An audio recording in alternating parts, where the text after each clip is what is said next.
शैला साहब, तो फिर ये इसका मतलब कि ये नोटिस होगा आजम स्वाति या गवर्नमेंट इसके खिलाफ अदालत में चली जाएगी और ये इल्ज़ामात भी थोड़े दिन बाद हम भूल जाएंगे, ईवीएम वाला मामला ये इसी तरह से चलता रहेगा, फिर आगे क्या होगा? इस मामले का कोई मंतकी हल नजर नहीं आ रहा है।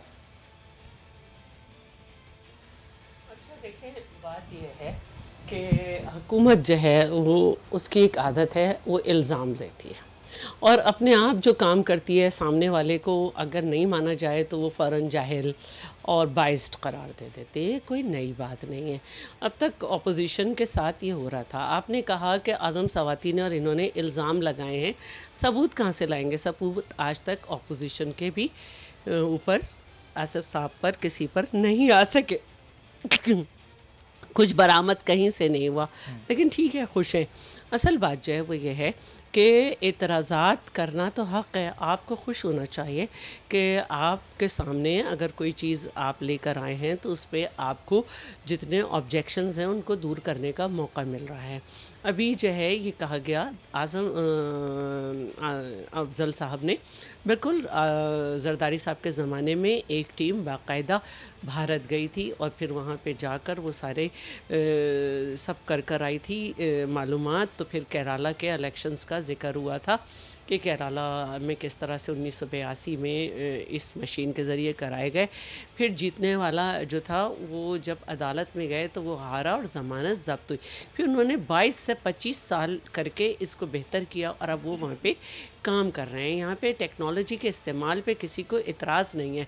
असल बात यह है कि जो मैंने 37 एतराज़ात पढ़े उसमें तो ये भी कहा गया है कि एक पायलट किया गया इसके साथ, तो मौसम का असर भी इस पर आया और बहुत से इलाकों में 2 बजे के बाद ये बंद हो गई। फिर वो ये कहते हैं कि रेगिंग नहीं रोक सकती, टेम्परिंग की जा सकती है। सॉफ्टवेयर हार्डवेयर में भी उन्होंने कुछ ना कुछ बताया।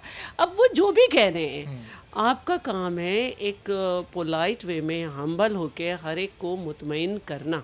आप हमें नहीं, हमें तो आपने जाहिल कर दिया, इलेक्शन कमीशन को बाइस्ड कह दिया, धमकी दे दी आग लगाने की। पिलडार्ट को और उनको जो थर्ड पार्टी हैं उनको आप किधर रखेंगे? तो मैं नहीं समझती कि हुकूमत के वज़रा को ये ज़बान बोलनी चाहिए थी और ये बहुत अफसोस का मुकाम है कि हम अपने हर इदारे को, असल में थोड़ा डस्का इलेक्शन के बाद से इनको कुछ रिजर्वेशंस आ रही थी इलेक्शन कमीशन से। बात वही है कि हमें घड़ी आगे बढ़ना है, हर अच्छी चीज़ को एक्सेप्ट करना है। लेकिन अगर अपनी, तो क्या हुआ, मैं यही कह रही हूँ कि इलेक्शन में हार जीत होती है। मैंने बड़े आराम से आपसे कह दिया कि बिल्कुल ज़्यादा वोट मिले पीपल्स पार्टी को, लेकिन कैंडिडेट का मसला था। मैं समझती हूँ कि ऐसा था, हो सकता है मैं गलत हूँ, विद इन द पार्टी मुझे कहा जाए कि ऐसा नहीं था, लेकिन मैं समझती हूँ।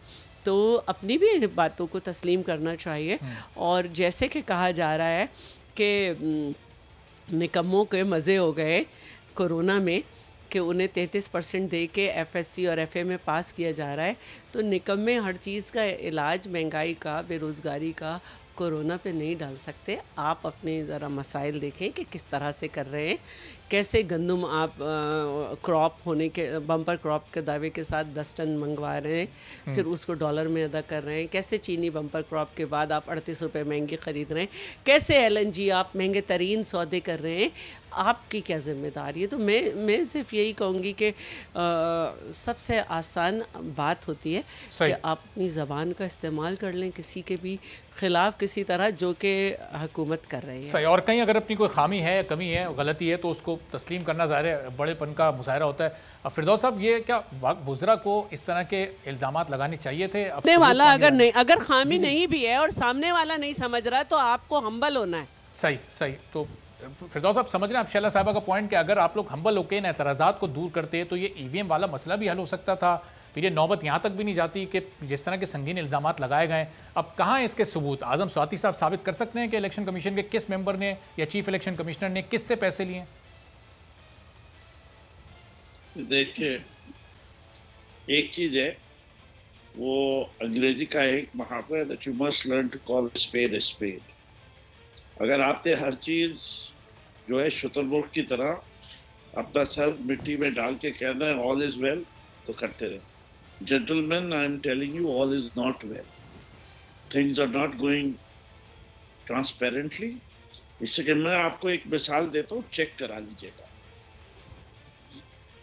मरीर के इलेक्शन में हमने एक टेस्ट किया, वहां 15,000 वोट थे, उसको हमने स्क्रूटनाइज किया, यही कैंटोनमेंट वोट, 11,000 वोट निकलवाए उस जगह से, 11,840 वोट। वो कैसे ट्रांसफर हुए? ये ऑन रिकॉर्ड है। PS 88 के इलेक्शन होते हुए 15,000 वोट थे उस इलाके में। अब जो वार्ड का इलेक्शन हुआ है तो वो घट के सिर्फ 4,800 वोट पे हुआ। कौन जिम्मेदार है इस वोट की बेंडरिंग का? How did that happen? Election की जो मशीन थी उसको ऊपर जब उनसे सवाल पूछा कि आपने कितना दे इसको देख के ये कमेंट दिया, उन्होंने कहा ये हमने इसको देख के नहीं किया, ये हमारे जनरल कमेंट से विदाउट द मशीन। पूरा मुल्क में एक सीरियस डिबेट चल रही है and they have done this.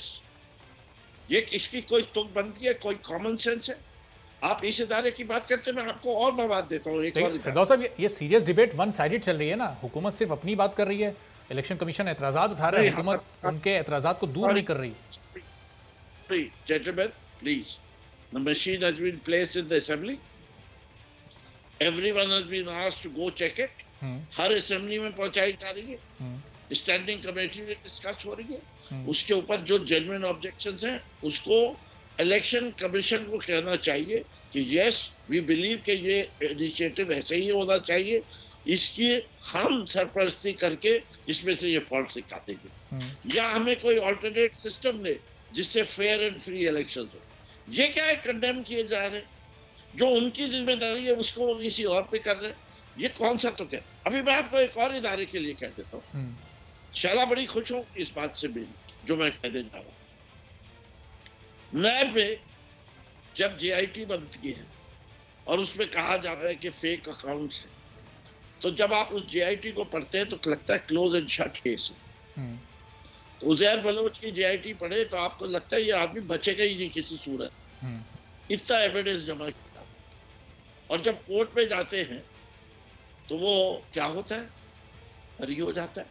इस मुल्क में अरबों खरबों की चोरी होती है, को टेक्ना के केस के अंदर वहां की फर्म को सजा हो जाती है, और जिसने यहाँ रिश्वत ली है उसको पाकिस्तान ट्रेस नहीं कर सकता।